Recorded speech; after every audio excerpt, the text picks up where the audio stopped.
The effect of climate change has recently been seen in many places in our country where several places and cities were facing different types of problems, all of which are related to climate change. In this talk, I shall dwell upon rapid climate change in Bharat, its potential effect on the country and how to cope with the climate change effects. Evidences for rapid climate change in Bharat. Global temperature rises. The planet's average surface temperature has risen about 1 degree Celsius since the last century, a change largely driven by increased carbon dioxide and other human-made emissions into the atmosphere. Most of the warming occurred in the past 35 years, with the 5 warmest years on record taking place since 2010. Warming oceans. The oceans have absorbed much of this increased heat, with the top 700 meters of ocean showing warming of more than 0.4 degrees Fahrenheit since 1969. Shrinking ice sheets or glaciers. The Tibetan glaciers, among others, have decreased in mass. Glaciers are retreating almost everywhere around the world, including in the Himalayas.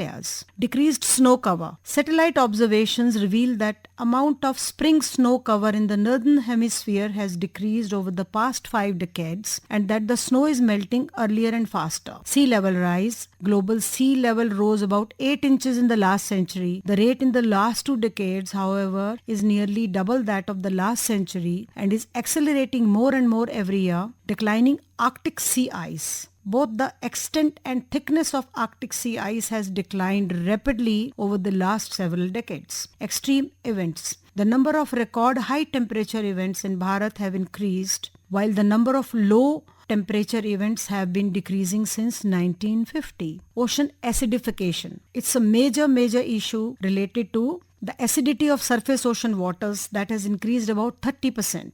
This increase is the result of human emitting more carbon dioxide into the atmosphere and hence more being absorbed into the oceans. The amount of carbon dioxide absorbed by the upper layer of the ocean is increasing by about 2 billion tons per year, which is a matter of concern. Now I shall talk about climate fragility risks in our country. A new climate for peace, taking action on climate and fragility risks. An independent report commissioned by members of the G7 identifies 7 compound climate fragility risks that stability of states and societies in the decades ahead. The first is local resource competition. As the pressure on natural resources increases, competition can lead to instability and even violent conflicts in the absence of effective dispute resolution. Second, then we come to livelihood insecurity and migration. Climate changes will increase the human insecurity of people who depend on natural resources for their livelihoods, which could push them to migrate or turn to illegal sources of income. Third, extreme weather events and disasters will cause fragility changes and can increase people's vulnerability and grievances, especially in conflict-affected situations. Fourth, there are volatile food prices and provisions. Climate change is highly likely to disrupt food production in many regions, increasing prices and market volatility and heighten the risk of protests, rioting, and conflict. Number 5, today's burning issue is transboundary water management.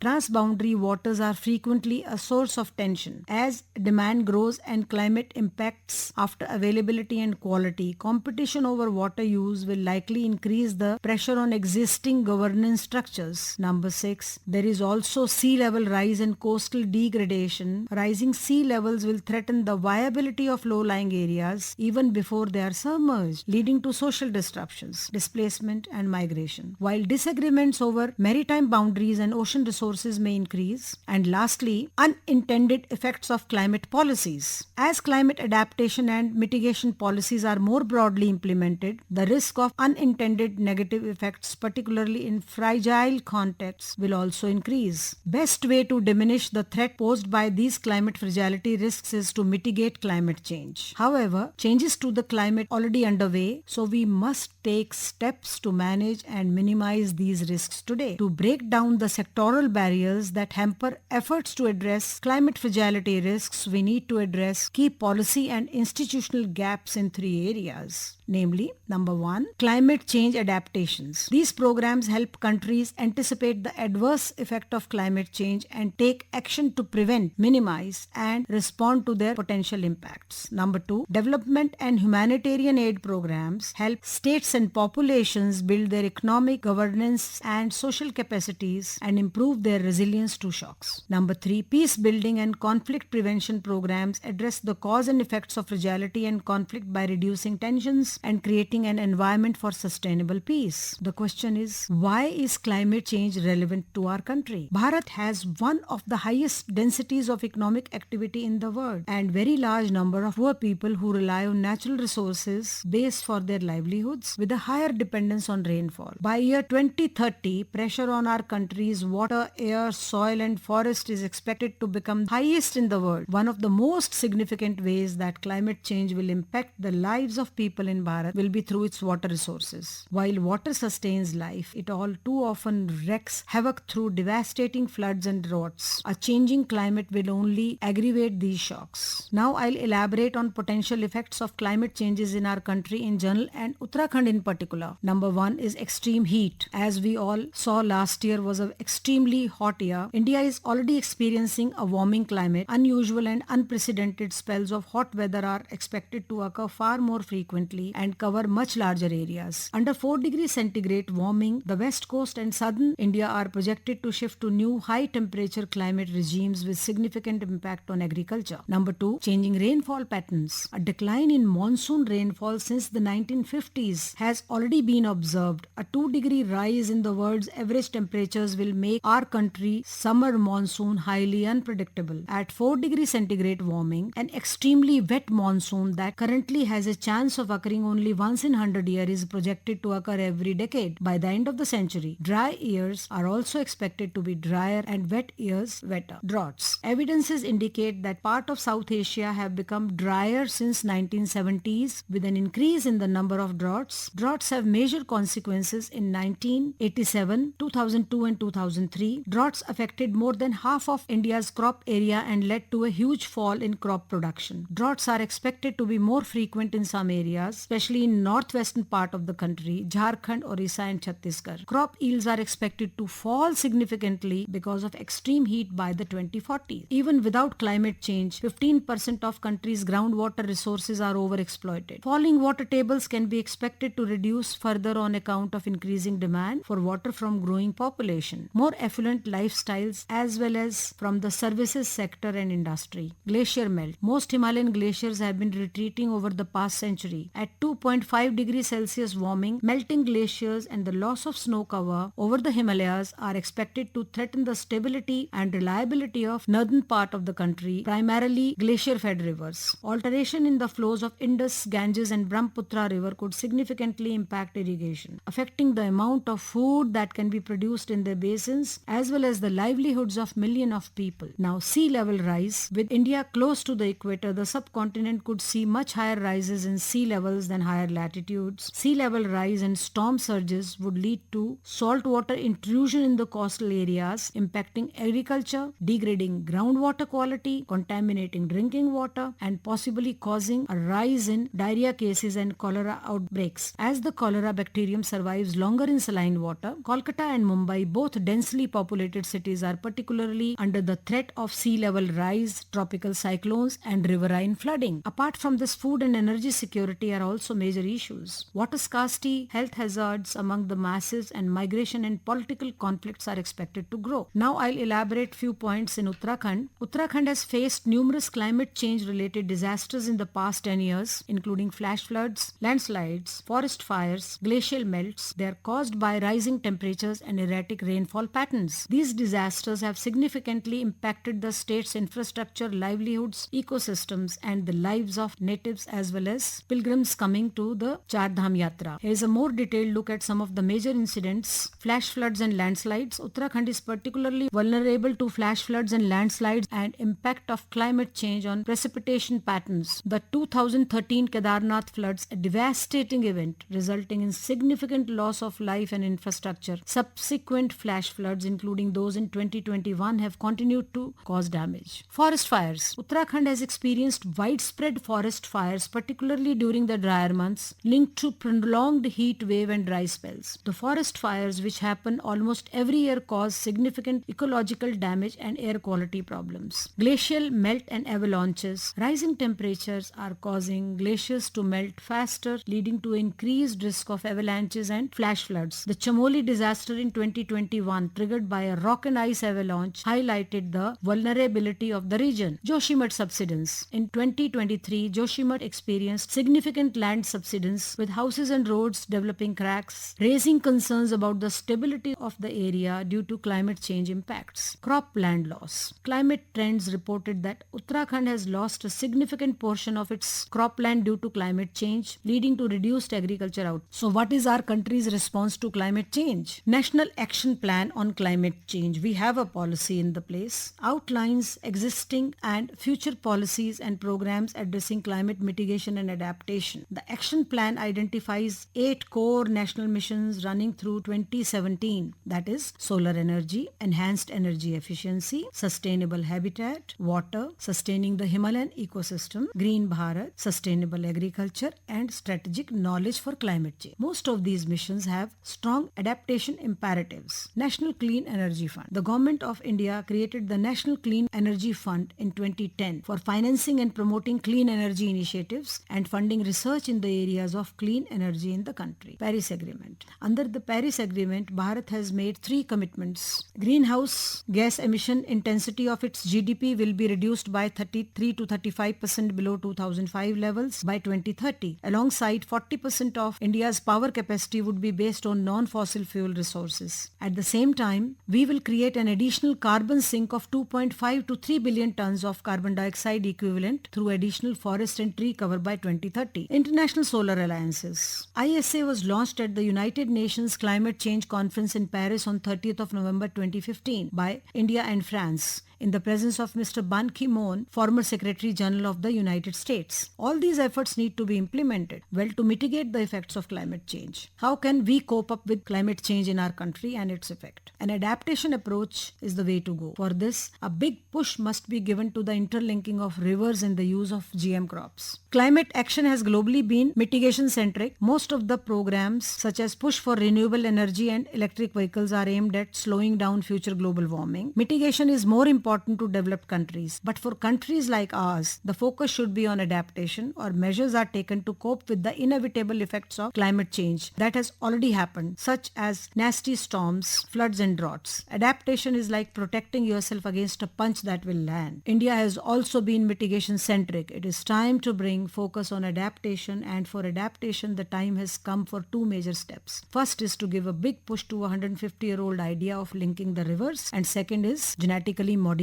crop adaptations. I would sum up by saying that climate change could push more than 100 million people into extreme poverty by 2030 by disrupting agriculture, fueling the spread of malaria and other epidemics and pandemics. It is up to us to correct the mistakes of the past, reverse the trend, and make the world a better place for our children and grandchildren, which will happen with every individual's effort contributing to the overall achievement of sustainable developmental goals. Jai Hind.